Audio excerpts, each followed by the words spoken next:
Not sure if you guys remember this one or not. Came in for a little bit of compression coming out of the degas bottle. We decided to pull both cylinder heads off, do some inspection. But in the midst of the inspection, I guess you can kind of see, there you go, wet, a little wet. You can see the dry mark. That one's maybe not. Yep, maybe. Look, that's like soaked and soaked. So you got 1, 3, 5, 7. Okay. Injector tips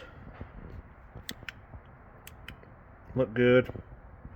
O-rings look good. So I'm assuming it's not fuel or oil. Head gasket, that was up. No issues that you can kind of tell. I want to say the head gasket's probably got 200-300 miles, something like that. This is the block side. Go pretty slow. See, everything looks somewhat good.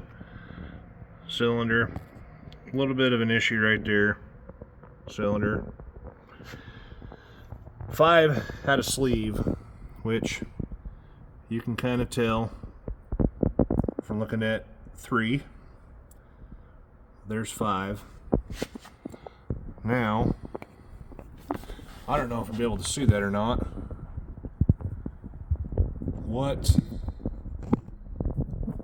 No, that's going to be a pain.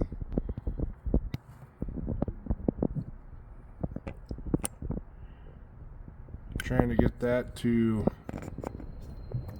focus. See that? It kind of looks like a crack.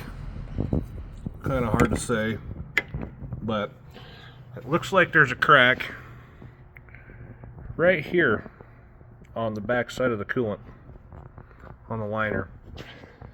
So now we get to try to figure out if that is a crack or not and which way to go with it, because we pulled the heads off, pressure tested it, not one issue. They say both heads are good. Yeah, so now we get to figure out what direction to go. What do you guys think? Because it is coolant that's in the manifolds. I think I posted a video of that stuff. It's like a 3 or 4 second video, some coolant bubbles coming out of a bottle. But what would you do? Put a new block? Redo the liner? I think we're at a little bit of a loss here. So tell me what you guys would do, what direction you would go. It'd be kind of interesting to see what you guys think. Because you come over here to the driver's side manifold. Dry. That one's a hair wet. Dry. Yep. Dry. Yeah. All the O-rings look good. Can't complain. Injector tips, a little fuzzy. But guess it's time to call the customer and see what we need to do.